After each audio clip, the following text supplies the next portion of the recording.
welcome to the Austin Music Commission's dedication of the Stevie Ray Vaughan Memorial.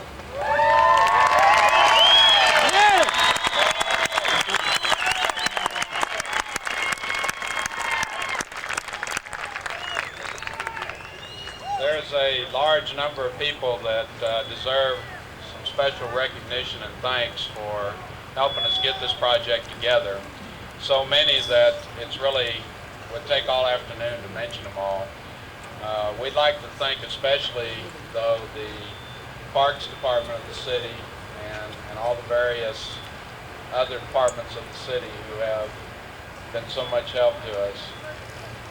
There are a few members of that department that stand out, that did a lot of work. And if you don't mind, I'm going to recognize a few of those people. First, Tom Randall, who was an architectural planner, was a tremendous help to us. Also, Ron Sparks and his people that run this park, Tommy Woods and Jimmy Valdez, did a tremendous amount of work, and without their help, we couldn't have got this done at all. With that said, those of you that helped and didn't get recognized, well, I'm not used to doing speeches, so I probably forgot a few people here and there, and I'll just move on to the person who really kind of started the whole thing, the member of the Austin Council that got us all rolling and deserves to be thanked for that, Council Member Knopfzig.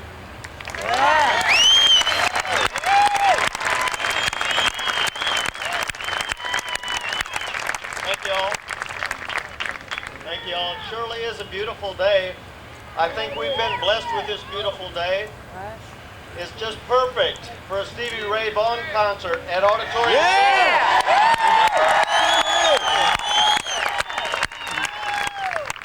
I think we're being smiled upon as we gather here by this old river to remember and honor a great artist and a great man. And you know, we're going to dedicate a statue today to a musician. And that's never happened before in Austin, Texas. I think it's about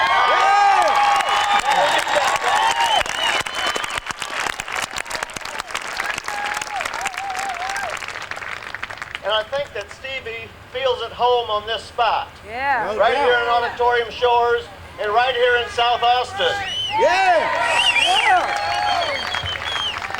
Now, French already thanked some of the folks. I'd like to take a whack at that too and thank some of the folks amongst the hundreds of you all that made this possible.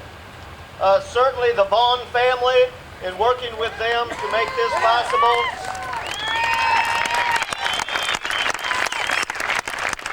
Brent Smith, you've already met Brent. The Austin Music Commission, several hardworking members here today.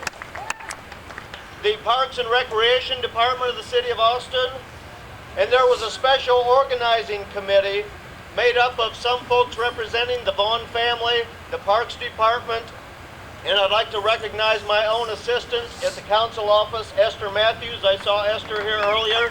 She helped cut through all the red tape, you know. Stevie played his music as if he possessed a black man's soul in a white boy's body.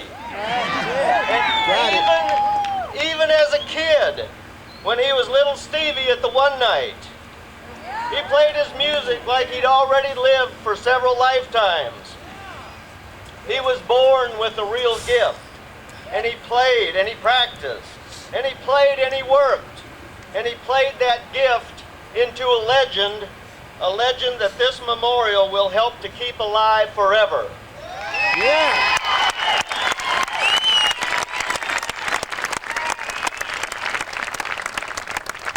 I'd like to thank Stevie in particular, and all the musicians and all the artists who choose to call Austin their home, because their presence here, and they're using their gifts here, and they're practicing their art here, make this a very special city. We're all fortunate to be here.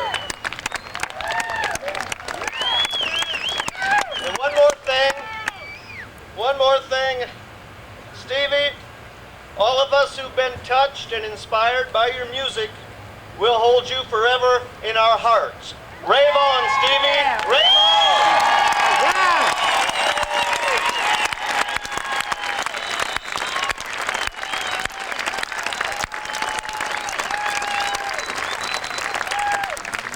My pleasure now to introduce to you a very special person who's been a Stevie Ray Vaughan fan for a long time, Representative Ron Wilson out of Houston, Texas. Representative.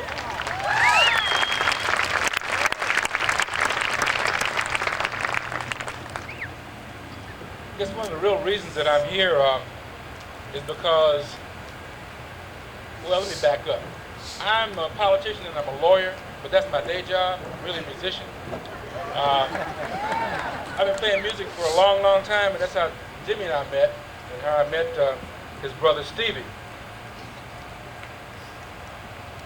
If I could do anything I wanted to do, I'd give up politics and give up law, and I'd sling a guitar on my back and do that for the rest of my life. Yeah. So I come here not just with a bunch of rhetoric. I'm here because I really believe in Stevie and what he was about and what he did to change this world and make it a better place. You see, he was more than just a guitar player.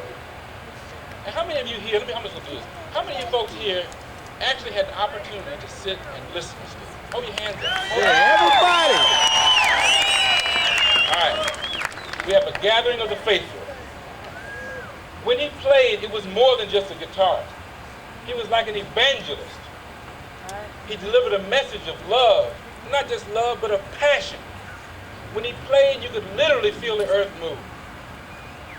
It takes an exceptional human being to be able to reach that level of effectiveness, and he did it.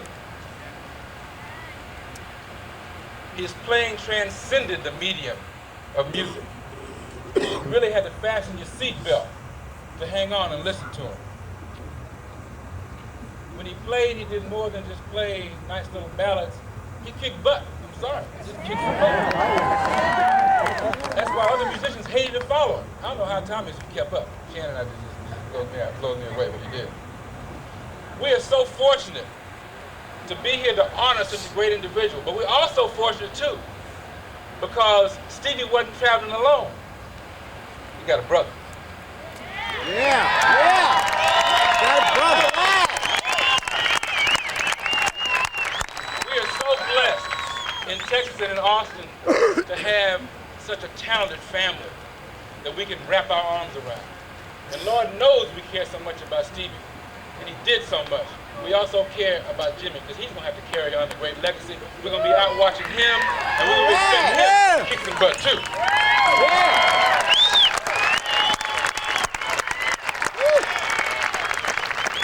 And y'all gonna have to let us, Jimmy, y'all gonna have to let us borrow this statue in Houston. We have never done this for a musician in Houston. So every now and then, I'm gonna back the truck up, the Houston City Houston truck. We're gonna put it on the truck and take it down. No way! No! No! I'll leave it alone there. Let me just close by saying that Stevie Ray Vaughan was one of the world's finest human beings, who just happened to be one of the world's most finest and accomplished artists. And now to follow me is going to be a man who really can speak about him, Tommy, his bass player.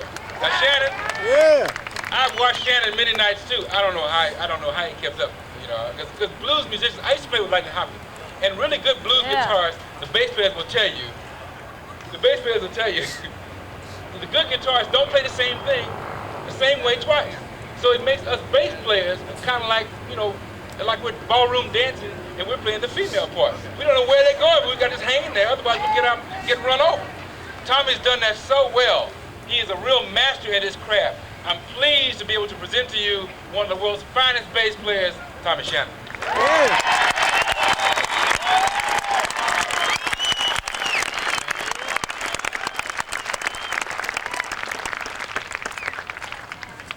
I've been fortunate enough to know Stevie now for since he was about 15 years old. We played in bands together off and on since then, and he's done so much, blessed so many lives. He's helped so many alcoholics in recovery. And he has a beautiful spirit. Everybody knows how beautiful his music is. And I really wish that everybody knew him personally, because his spirit was even more beautiful than his music.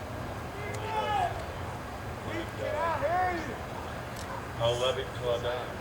Yeah. Maybe after that.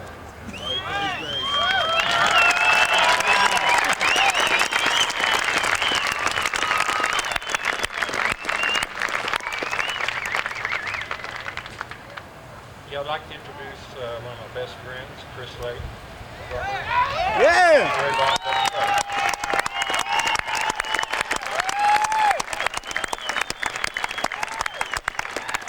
Well, it seems like all these great things have been said, so I had this speech prepared. And I don't know if I should say it, but when I was a little boy, if somebody said, "Well, you know, you play drums, and one of these days you're going to meet this guy, he's a great guitar player, and you're going to get a band together, and you're going to make these records, and you're going to go all over the place and play music for everybody, and do all these things that you hope touch people's lives," I would have said, well, I guess maybe that could happen. I'd be real lucky.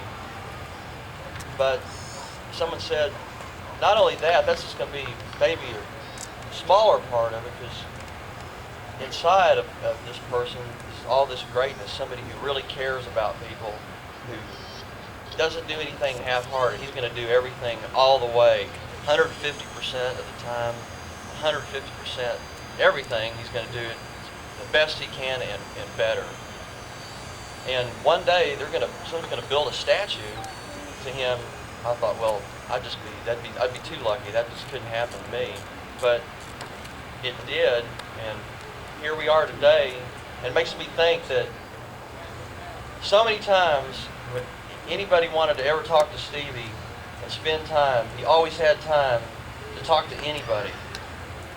As long as they wanted to talk, he was there to talk to him about anything they wanted to talk about, because he cared. He really cared about people. He cared about people, he cared about life, he cared about everything. And thinking about this statue being here, I think that now anytime anybody wants to come down here and spend time with Stevie, they can do it. Any hour, any minute of the day, any day of the year, whether it's raining or whatever, they can come down here and hang out. He'll be there and he'll listen to you as long as he did when he was alive. Because he'll be alive forever in my heart, and hope y'all's too. And this is a great day for this. It couldn't be any more perfect. And I just like to say, enjoy the rest of the day.